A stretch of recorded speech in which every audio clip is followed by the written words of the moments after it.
भगवान राम की तपोभूमि चित्रकूट, और भगवान राम यहाँ पर लगभग 12 वर्षों तक वनवास किए हैं, तपस्या किए हैं और यहीं पर रहे हैं। बगल में ही ऋषियन का स्थान है, इधर से होकर के ही भगवान राम चित्रकूट पहुँचे थे, और यहीं के बगल में ये बरियारी कला गांव के नाम से जाने जाते हैं। यहाँ पर यमुना मैया बगल में बह रही हैं, उन्हीं की गोद में श्री हनुमान जी महाराज लेटे हुए हैं, विराजमान हैं। और हमारे साथ महाराज जी हम यहाँ पर 12 वर्षों तक तपस्या किए हैं। बगल में ऋषियन स्थल है, भोलेनाथ का भव्य स्थान है, और तो यहाँ की जो विशेषताएं हैं इसके विषय में जानकारी देंगे, और किन कार्यक्रमों को आपने ठाना है कि ये कार्यक्रम होना है, देश कल्याण में होना है, इस समय महामारी से और यूक्रेन युद्ध को लेकर के देश हमारा गुजर रहा है, इस सब परिस्थितियों में तो क्या कार्यक्रम होना है आपके द्वारा, इसके विषय में पूरी जानकारी देंगे। जी, मैं स्वामी ब्रजेशानंद जी महाराज मनकामेश्वर धाम प्रयाग। बहुत बड़ी तपोभूमि है जहाँ पर हम विराजमान हैं। हनुमंत लला, यहाँ पर लेटे हनुमान जी की बहुत बड़ी गरिमा है। बांध पर स्थित हनुमान जी से 2.5 फीट बड़ी यह मूर्ति है। वह यमुना नदी के किनारे है और ये यमुना मैया के गर्भ में है। यहीं से होकर के राम, लक्ष्मण और सीता चित्रकूट की तरफ प्रस्थान किए थे। भरद्वाज आश्रम आकर के उन्होंने भरद्वाज जी से पूछा, पुत्र मैं अवस्तव्यम, तो उन्होंने आदेशित किया, हे राम, चित्रकूटा है त्वन्निवास योग्य मुचितम स्थानम इत तेना दिष्टा राम लक्ष्मण सीतया च सह वनम अगच्छत्। प्रभु इधर से होकर के गुजरे, हनुमान जी से उनकी भेंट हुई। हनुमान ने उनकी सेवा की कि उन्हीं के लिए तो उन्होंने अवतार धारण किया था। भगवान शंकर ने अपने प्रभु भगवान विष्णु की सेवा के लिए तो अवतार लिया था हनुमान के रूप में। माता सीता ने इनको वरदान भी दिया था, अजर अमर गुण निधि सुत हो, करहु बहुत रघुनायक छो। हे पुत्र, आप अजर अमर रहेंगे और अपने प्रभु को हमेशा बहुत प्यार करते रहें। उनके चरणों में आपकी श्रद्धा हमेशा के लिए बनी रहे। परमात्मा श्री राम जब अपने लोक को जाने लगे, वैकुंठ को, जब सरयू मैया में डुबकी लगाने के लिए जा रहे थे, उस समय हनुमंत लला की आंखें नम थी। प्रभु से निवेदन किया, प्रभु सब तो जा रहे हैं, मेरे लिए क्या आदेश है? आपने जाम्बवान जी को आदेश दिया कि द्वापर में मैं आऊंगा तब आपका उद्धार करूंगा। आपने विभीषण की स्थिति को देखा, वो भी चिरजीवी हैं, उनको लंका का राजा बना दिया। हे प्रभु, सुग्रीव जी जो सूर्य के अंश हैं, उनका भी आपने कल्याण किया, मेरा क्या होगा भगवान? प्रभु ने कहा, हे हनुमान, तुम मेरे हृदय में रहते हो, हमेशा मेरे हृदय में रहते हो, और मैं तो तुम्हारे हृदय में हमेशा रमता हूँ। हनुमंत लला, सृष्टि के अंत समय तक तुम इस पृथ्वी मंडल पे रह करके मेरी कथाओं की रक्षा करोगे, मेरे भक्तों पर कृपा बनाओगे और धर्म की स्थापना में सहायक रहोगे। ये आपकी अभी सेवा है। तब से हनुमान जी यहाँ पर मूर्ति रूप में आ करके, और वही सीता माता जो जगत जननी जगदम्बा है। शास्त्रों में कहा गया है, सर्वम मायामयम जगत, ये चराचर जगत माया से आच्छादित है, मायामय है। वही महामाया, वही योग माया सीता, भगवान श्री कृष्ण की धर्मपत्नी, 8 पटरानियों में एक है माता कालिंद्री, जो यहाँ पर प्रवाहित हो रही हैं। उनकी गोदी में 5 महीने तक ये शयन करते हैं। इनकी स्थिति की जानकारी यहाँ के भक्तों को हुई कब? सन 50 का वो समय था, 1950 का। यमुना मैया यहीं से बहा करती थी। लाला भाई ने इसका जिक्र किया है कि यहीं पर जो है वो हमेशा बहती रहती थी, तो प्रभु जो है यहाँ अंतर्ध्यान रहते थे गर्भ में।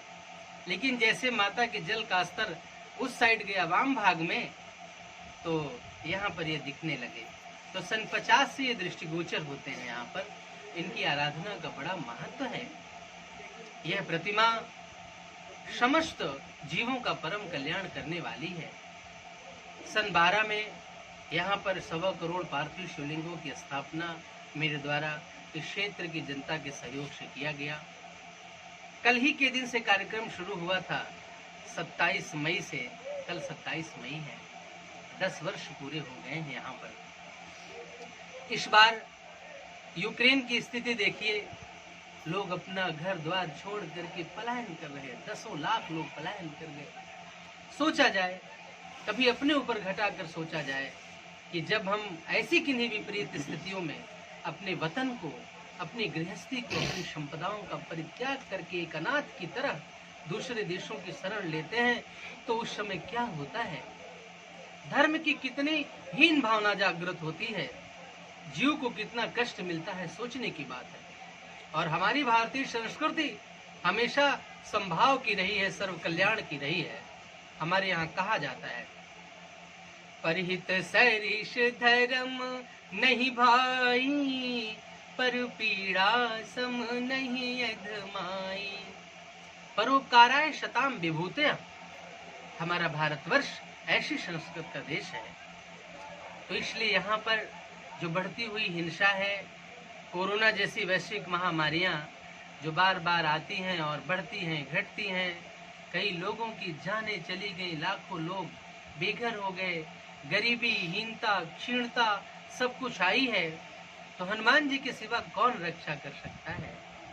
प्रभु के शरण में आए और हमने प्रार्थना किया, पाहि नाथ हो पाहि गोसाई, भूतल पर हुल कुट की नाई। हनुमान जी से प्रार्थना किए, हे हनुमंत लाला, आपकी कृपा वर्षे प्रभु। आपके पावन चरणों में 31 दिवसीय ये कार्यक्रम आयोजित हुआ है। 27 मई से शुभारंभ है और 26 जून को इसका विश्राम है। इसमें 1.25 लाख सुंदरकांड के महापाठ कहे जाएंगे, जपे जाएंगे, प्रभु की आराधना की जाएगी। ये पाठ हनुमंत लला के श्री चरणों में उनको सुनाए जाएंगे और माता यमुना को सुनाए जाएंगे, जिससे सबका कल्याण हो, लोक मंगल हो, सबकी रक्षा हो। जो नियमित इस कार्यक्रम में भंडारा चलता रहेगा, अन्न क्षेत्र हनुमान जी का चलता रहेगा, भक्तगण आएंगे, सूर्योदय से सूर्यास्त तक पाठ चलेगा, दिन भर भंडारा चलता रहेगा। शाम के समय हनुमंत लला का भव्य महाअभिषेक का कार्यक्रम होगा और उनका श्रृंगार दर्शन भी किया जाएगा। समस्त क्षेत्रीय जनमानस, समस्त जनपदवासी, प्रदेशवासी, भारतवासियों से साग्रह निवेदन है, इस कार्यक्रम का हिस्सा बने और लोक कल्याण के लिए जो ये कार्यक्रम किया जा रहा है, सर्वजन हिताय सर्वजन सुखाय, सबकी भलाई के लिए जो हनुमंत लला की इतनी विराट आराधना भारतवर्ष के इतिहास में जो पहली बार की जा रही है, आप सबका स्नेह मिले, प्यार दुलार मिले, सहयोग मिले, जिससे ये कार्यक्रम सफल हो सके, यही आप सबसे उम्मीद है। हमें आशा ही नहीं, दृढ़ विश्वास है कि आप सबका प्यार दुलार अवश्य मिलेगा। जय श्री राम, जय हनुमान।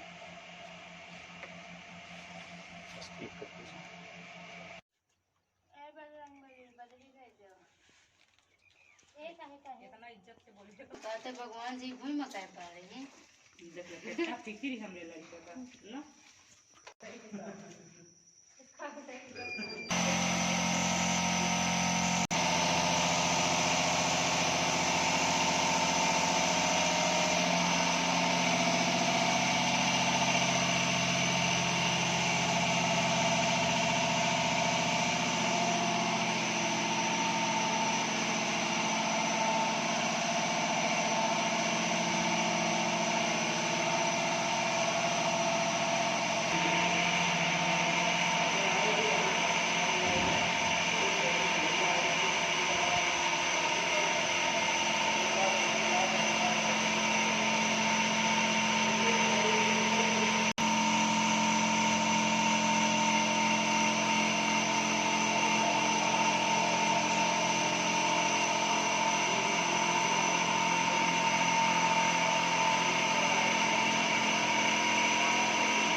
1.25 लाख हो गए यहाँ पे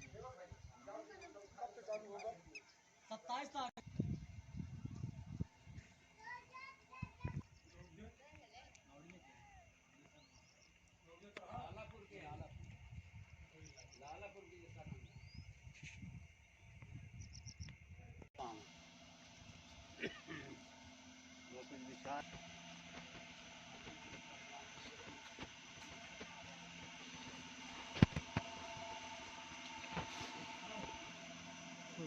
भगवान बैठिए चाय बनाए